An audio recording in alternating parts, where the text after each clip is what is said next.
Yo, what is up, all? Slick here, and I'm here to talk to you about WoW Remix Mists of Pandaria. So Blizzard just announced WoW Remix Mists of Pandaria like last Tuesday, I believe, or Wednesday. And only 2 days after they announced it, we were able to access it on last Friday. I played it from Friday to Sunday, and this is kind of my thoughts. So first, if you don't know what it is, the WoW Remix Mists of Pandaria is basically, I think, a way to get people to level up characters, especially if they don't already have retail characters or modern characters. Basically to get other people into the game and also to get people ready for War Within. Now, this is totally different. It's like an expedited leveling system that you go through in the Mists of Pandaria areas. And you basically level up, you collect what is called bronze, and you get these gems and things, and we'll go into all of that a little bit later. But first thing, I just want to say that it was really fun. I thought it was a great idea, and let's get into it. So basically, it's accelerated leveling. You can go into some content from immediate access, like level 10. You start off at level 10 and you are able to do some quests that allow you to go into dungeons, heroic dungeons even. And this includes dungeons that you might not even think would be accessible for you. For instance, at level 10, you're able to go to the Temple of Jade Serpent, Scarlet Hall, Scarlet Monastery, and Spolomance. That's already a great selection of dungeons.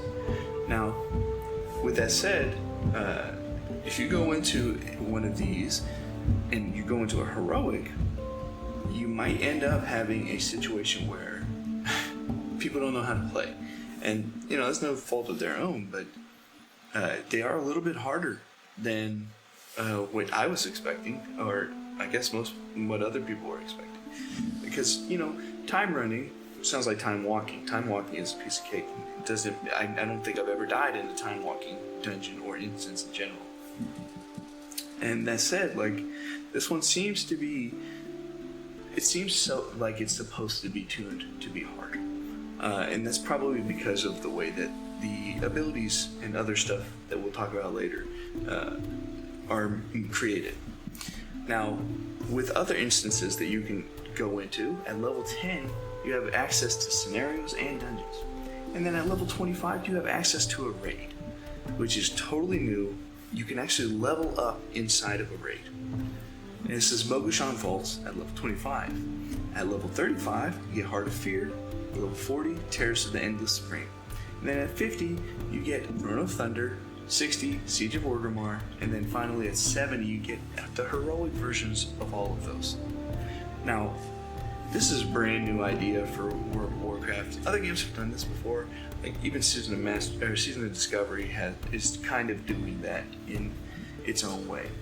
And I think this is taking a lot of the steps that Season of Discovery has done. Now,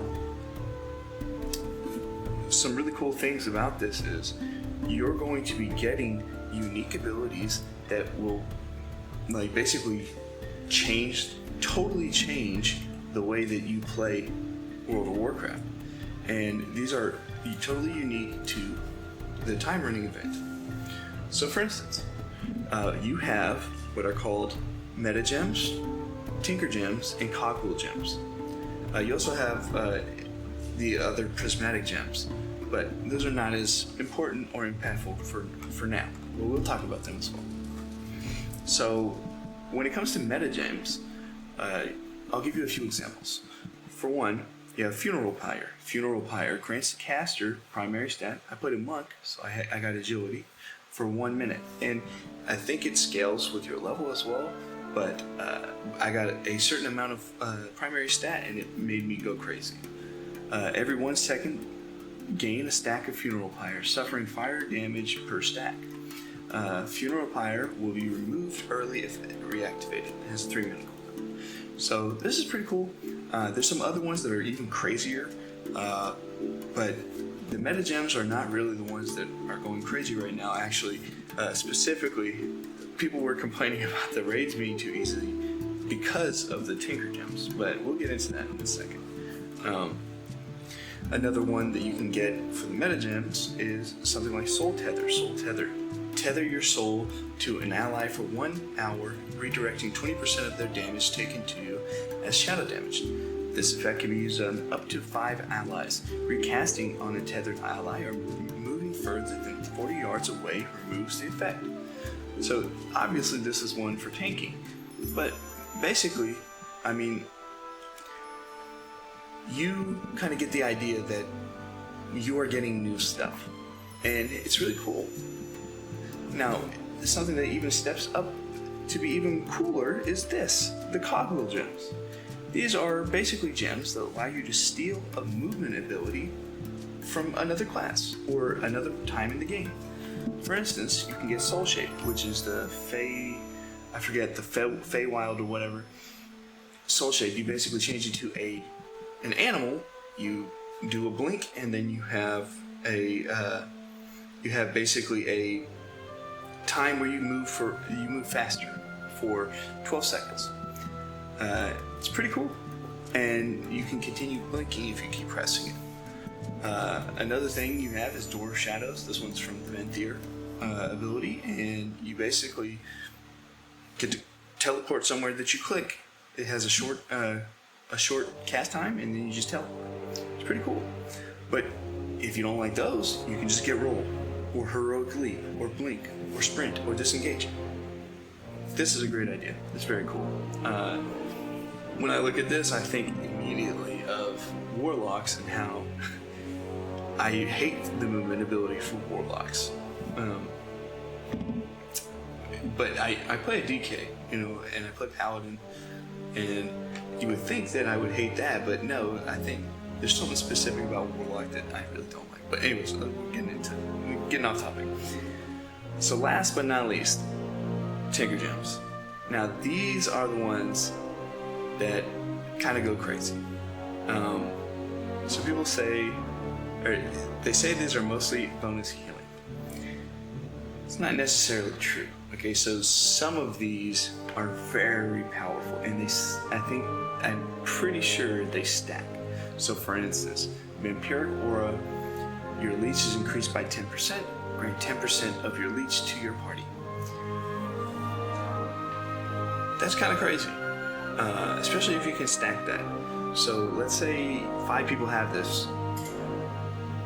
That's a lot of leech that you're getting. You're getting everybody who has it as a leech, and basically it makes you almost unkillable, which is probably what made some of these raid instances more trivial. Alright, now the less kind of super crazy ones are the prismatic gems. Something that is cool about these is you can combine 3 of the same one and create a higher tier of that.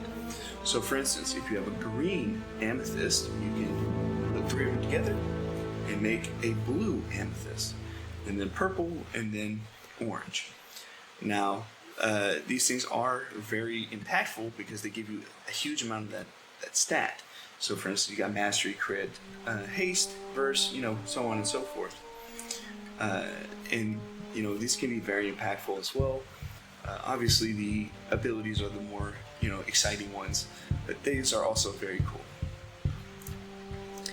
Next, I want to talk about some of the things that we can collect from this event. So this is probably the biggest reason why people are going to be playing this, but especially people that did not play in Mists of Pandaria, aside from the leveling aspect. Now, there are so many of these mounts. But not only are there mounts, there's going to be sets. Like basically the sets that we got on the trading post a few months back. I can't remember exactly when, but there were class sets that they kind of unveiled. There are recolors of those ones that you can purchase with this bronze, and the bronze is dropped by everything. So, and you can also disenchant your gear that you don't want into bronze, and it's not like I heard some people saying that it's a little bit slow, but it is slow if you're aiming for the 40,000, like basically the Cloud Serpent Sword. some of the more expensive stuff.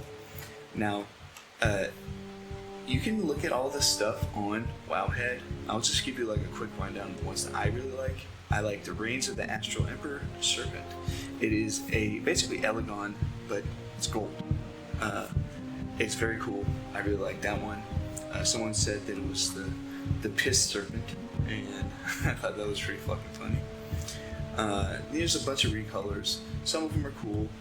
I would say take a look on your own time, but the next one that I really like is the Reigns of the August Phoenix.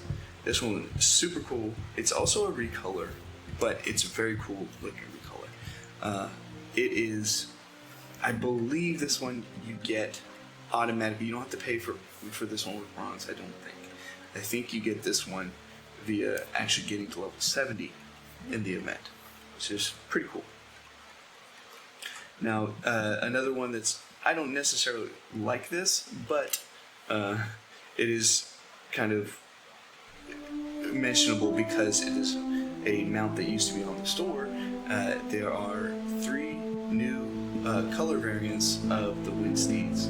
Reigns of the Dashing Wind Steed, Reigns of the Daystorm Wind Steed, and Reigns of the Forest Wind Steed. And those are cool if you like that model, but I don't necessarily like it, so I'm not super excited about it.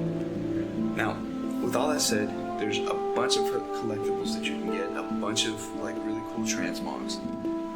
I would say go on Wowhead, check out what looks cool to you, because I'm not gonna sit here and list everything about it. But anyways, in summary, I think this whole event is gonna be very cool. It's going to come out before War Within. It's probably going to be for you to get all your characters up to level cap, so you're ready for War Within. And I'm looking forward to it. So I hope you guys are too. If you are, give me a like. If you're not, give me a comment why you're not. But anyways, I'll see you guys later. Peace.